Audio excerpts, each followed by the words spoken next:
Hey there, friend. My name is Kevin Zen, and this past May, I just graduated from Yale with a degree in East Asian Studies. Before that, I went to Phillips Exeter Academy, where I basically killed myself trying to get into a top college. For more information about that, feel free to check out this video where I share what it's like attending one of the top boarding schools in America.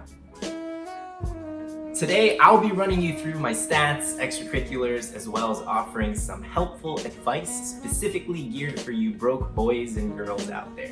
Contrary to popular belief, being poor actually helps you in the college admissions process. And for some of you, college might actually reveal the truth about your family's financial situation. When I applied, I learned that my parents' combined income was less than $20K, but our quality of living was still the same because they chose to enter credit card debt. Technically speaking, we were below the poverty line for several years, which was quite a shocker to discover. But that's a story for another time. Alrighty guys, let me pull up my Questbridge app for this stats reveal. Actually, before I get started, let me tell you about QB. Questbridge is a service that helps kids from underprivileged backgrounds get accepted and full scholarships to some of the nation's top universities. When I first used it, the nonprofit was but a fledgling organization, but now it's super legit. If you're poor and watching this as a sophomore or junior, definitely check them out. So, I took the ACT twice. I got a 31 the first time, a 35 the second time. My biggest piece of advice here is to take a crap ton of practice tests. I recommend at least 6, but honestly, even better if you can do 8 to 12. As for APs, I only took 4, and my test scores were actually kind of poo-poo. Luckily at Exeter, most kids don't even take APs. I know kids who have gone into Harvard with literally 0 APs. Your course selection and overall GPA matter a lot more. Which brings me to my transcript. I applied to Princeton early, and at that time my GPA was only a 10.0667 out of 11, which is not even the top 20% of my class. TBH, I think one of the main reasons I was deferred is because colleges wanted to see if I could maintain that level of academic performance across my senior year. Thankfully, I ended up getting really high grades, so that was clutch AF and definitely helped. By the way guys, before we continue, if you could just lightly graze that like button and consider subscribing if you enjoy this kind of content. My channel is the size of a mitochondria, so every sub helps. Thank you so much. Next up, we have the extracurriculars. I was involved in a lot of activities, but more importantly, I was in charge of almost everything that I did. That's important. Colleges want to see leadership, people. Seriously, it's better to be in charge of 3 clubs rather than just a part of 6. So I listed Stuco as the main extracurricular at Exeter.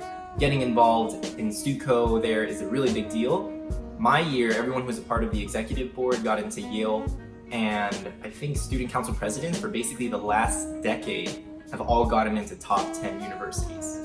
Next up we have piano, very Asian, yes, I know, and then volunteering with kids.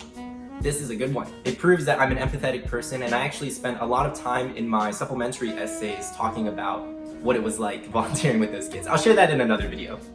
Finally, breakdance, humor editor, and National History Day club head.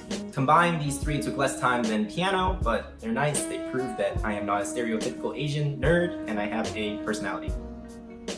Moving on to honors and awards. Personally, I think this was a really big factor into getting into 100% of the Ivies that I applied to. Really helped that I had a mix of school awards as well as national awards like Eagle Scout and Nat Geo Scholarship, as well as some international awards such as studying abroad in Spain and the GCYS Ambassador Program that I did at Harvard. That's a really great program, also linking it in the description below. You guys should check it out. It's not that competitive either. By the way, it's really hard to get into an Ivy without 1 national award, so put that on your radar. Good news is that summer programs can count as one, so keep that in mind. Actually, yeah, let's talk about summer programs. I've heard a lot of people say not to do these college summer programs, and they criticize them. How are you going to differentiate yourself if everyone goes to a college summer program? You're wasting your money, don't do it. Okay, but what if I told you there was a way to differentiate yourself? What if you did well in the class, developed a relationship with your professor by asking them out to lunch every 2 weeks, and then kindly asked them for a recommendation letter after the camp was over? Wait a minute, did you do that, Kevin? Was that your master plan? Yes, I did. And yes, it was. As you can see, I attended 4 summer programs, the Nat Geo Expeditions, Cornell Summer School, Oxbridge academic programs, and finally the Global Citizens Youth Summit program that I just mentioned. Even though I was not the best student, my professors liked me a lot. I ended up getting rec letters from 2 professors at these programs and attached them to my application. Okay, now I'm gonna give you guys some unsolicited college application advice. Turn your weakness into a superpower. Maybe you're poor. You can't change your situation, but you can definitely leverage your poor card to apply and get scholarships from all different kinds of programs. In the wintertime, you guys should be sitting down and applying to dozens of summer programs. Friends, when I got into the Cornell Summer School during my sophomore year, my mom said I couldn't go because the tuition was too expensive. So what did your boy do? I wrote the admissions office a 500-word letter and demanded that they give me 50% aid, otherwise I wouldn't be able to attend. Every single word in that letter was worth $4. They gave me $2,000 for a letter I put in like 3 hours of effort for. For the remaining amount, I started a GoFundMe and bothered my friends and people in my network until they sponsored my education. After all, if you're not gonna fight for your education, who is? Another weakness of mine is that I'm just not that smart. In high school, I was hilariously bad at science, guys. Like, I was literally failing chemistry exams. But I was pretty damn good at writing and storytelling. So I'd teach my friends how to write essays, and in exchange, they would tutor me and help me out with oleic acids and calculating kinematic equations. Use what you got. Improvise, adapt, overcome. All right, I know I've been pretty goofy most of this video, but I'm going to put on my serious face now. Someone needs to say this, and who better than me, a Yale grad and your unofficial virtual college counselor.